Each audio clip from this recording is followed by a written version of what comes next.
아는 기자 법조팀 김지윤 기자 나왔습니다. 사실은 이번 주 안에 탄핵 심판 결과가 나올 것 같다라는 분석이 많았는데 이번 주는 어려워진 거예요? 네, 이번 주 중 대통령 탄핵 선고 사실상 물 건너갔습니다. 기존 대통령 탄핵 사건 전례를 감안해서 이번 주 금요일이 선고일로 유력했잖아요.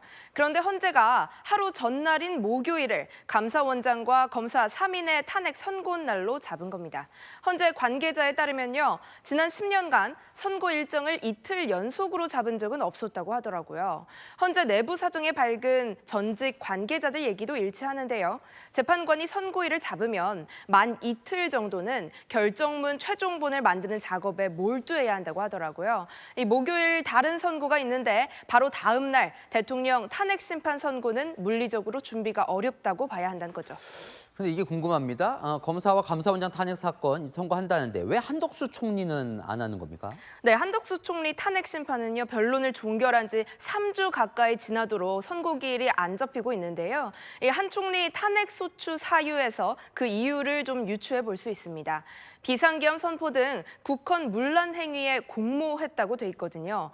대통령 사건과 겹치는 쟁점이 있다 보니 한 총리 사건을 먼저 선고했다가 윤 대통령 탄핵 심판 결론을 예측하게 하는 효과가 날까 봐 헌재가 선고를 늦추고 있다는 분석도 나옵니다. 자, 하지만 헌재 안에서 무슨 얘기가 오가고 있을지 너무나 궁금한데 대통령 선고는 왜 늦어지는 겁니까? 네, 헌재는요, 인용이냐 기각이냐 이런 탄핵 심판 결론만큼이나 국민들이 설득할 논리를 제시하는 것도 중요하다고 보고 있는데요. 이 결정문 문구를 정교하게 가다듬을 이 시간을 확보하려는 이유도 있어 보입니다.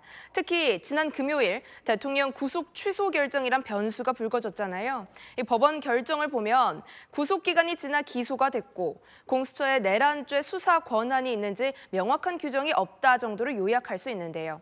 이 공수처뿐만 아니라 검찰도 내란죄 직접 수사권 여부에 대한 논란이 있기는 마찬가지거든요. 검찰에서 받은 수사 기록을 헌법재판의 증거로 쓸 수 있을지 이런 것들을 판단해서 결정문에 반영하기 위한 시간도 헌재는 필요해 보입니다. 검찰 수사권 유무, 이게 그러면 탄핵 심판 그 자체에도 영향을 미칠 수 있을까요? 네, 검찰 조사 때 진술한 내용하고요. 헌재에 나와서 증언했던 내용이 일치하지 않았던 증인들이 있었잖아요. 대표적으로 이진우 전 수방사령관, 검찰 기록에는 대통령에게 총을 쏴서라도 끌어내라 이런 지시를 받았다고 돼 있는데 헌재에 와서는 답변을 거부하거나 계엄은 적법하다고 생각한다 이렇게 이야기했거든요. 검찰 기록과 헌법재판에서의 진술, 어느 쪽을 채택할지 고심하고 있을 걸로 보입니다. 가장 궁금한 점 이건데요. 대통령 탄핵 심판 선고는 그래서 언제쯤 될 것 같습니까?